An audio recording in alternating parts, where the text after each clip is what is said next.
I think Elden Ring Night Reign could be an enormous risk. If you haven't been paying attention, FromSoftware seems to want to capitalize on the popularity of Elden Ring, and they're launching a standalone game, and they just finished their first network test. And I gotta say, I have concerns. After over 150 hours in Elden Ring, I have my own thoughts about the good and the bad, but overall I thought the game was a triumph, a true masterpiece with respect to open world game design and exploratory purpose. So I was a bit shocked and even excited when I saw the Elden Ring Night Reign announcement. But as time has gone on and more details have emerged and even the big time fans are weighing in after the network test, my thoughts and my concerns are definitely changing. And that doesn't mean that I'm not anticipating the game as something that could be fun to play. It'll very likely see commercial and critical success, but I keep having this gnawing thought. Is this a good idea? Because there's a lot that could go wrong here. Now, before I get into the video, be sure you hit like and subscribe, and even check out the live show discussion that followed this video. If you can remember the anticipation for Elden Ring back before the game came out, it was pretty insane. An entire YouTube channel dedicated itself to saying there's no new news about Elden Ring basically every day leading up to the game's release, and it got a surprising amount of support. Gameplay reveals would soar with viewership, and any gameplay leaks were quickly circulated, and we would watch them and they would vanish from the internet a few hours later. Then the network test happened in November of 2021, and the praise was universal. It was described as a dream come true, and this was a new Souls revolution. And the recent network test results for Elden Ring Night Reign are certainly not negative, but they are a bit more mixed. Big-time Souls streamers and YouTubers are a bit more tepid and lukewarm this time around. Now, this could simply be Elden Ring fatigue after a huge game and a very successful DLC, but it could also be related to a lot of the potential snags that this game could face, because this is a huge step out of what is typical for a FromSoftware title, which could be part of why it's seeing maybe mixed or more apprehensive responses. Now, to be fair, nobody's being outright negative or critical, but the general consensus seems to be that it is fun, which that's actually a good sign, right? Games are supposed to be fun, but this is Elden Ring we're talking about, and I think a handful of factors for this game could be a real cause for concern. The first and most surprising thing about Elden Ring Night Reign is that it is a very co-op central game, but it's also co-op limiting. If you're not aware, the game is designed for 1 or 3 players, and yes, that's 1 or 3. You cannot play with just 2 players. Now, according to those I spoke with, if you're playing with 3 people and one person disconnects or leaves, you can continue playing with just 2. But if you want to start, you gotta have 3. Now, if you got a spare console or an extra account, you could certainly add that 3rd player and then just have them quit once you get started, but based on what they've said, that might not be a good idea.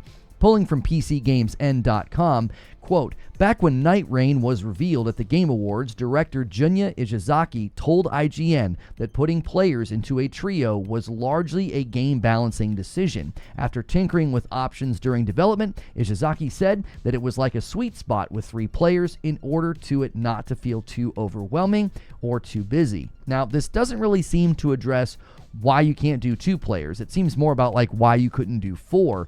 But I think we could extrapolate from this response that if 3 players is the sweet spot, maybe 2 players was too difficult to tune. If they overtune it, well, then it would just be too hard. And if they undertune it, well, then it would just be too easy. But there's another element here that I think is a risk. They've built a game that seems tuned for co-op. This could severely limit the enjoyment of anybody who wants to play solo, and especially for anybody that might just have their one go-to co-op partner.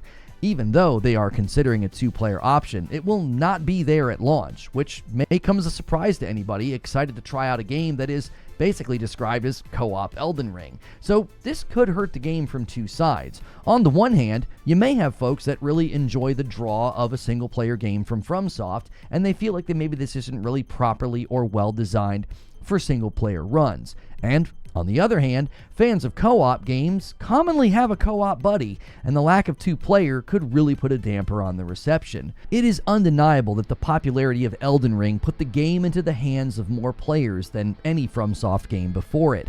Just 6 months ago, the game was closing in on 30 million lifetime sales.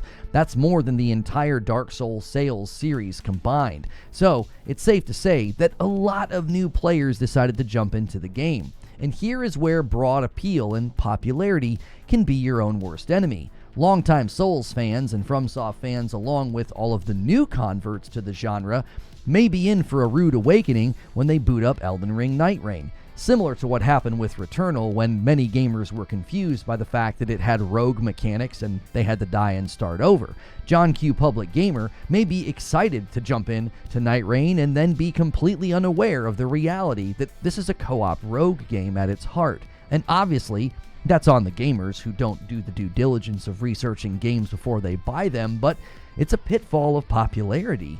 Roughly 30 million people bought Elden Ring. That's an awful lot of potential consumers of a completely different game that bears the same name.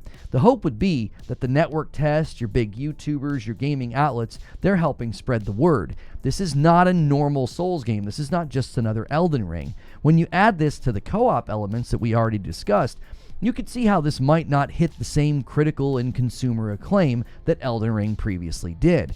And if the popularity of Elden Ring and the potential issues with co-op are not really a concern, the next bit of information could cause some longtime fans to pump the brakes. Certain names in gaming have risen to an almost sacred or saint-like status, and that has never been more true than when it comes to Hidetaka Miyazaki. And when you look at his resume, you can see why. After his work on Armored Core franchise and Demon's Souls, he was promoted to company president in 2014, which was viewed as an unprecedented rise within the company. He was then behind beloved projects like Bloodborne, and then directed Dark Souls 3, and then Sekiro Shadows Die Twice, which won Game of the Year, and then he snagged his second Game of the Year winner with Elden Ring. So, needless to say, the guy has an impressive catalog of work, which is why big FromSoft fans may be disappointed to know that he has had virtually nothing to do with Elden Ring Night Reign. Junya Ishizaki said the following when asked about this by IGN, quote, "So initially, I took the idea to Miyazaki-san, who gave it the green light. He was a little involved in the initial concept phase of the game, but after that, he gave full reign to me."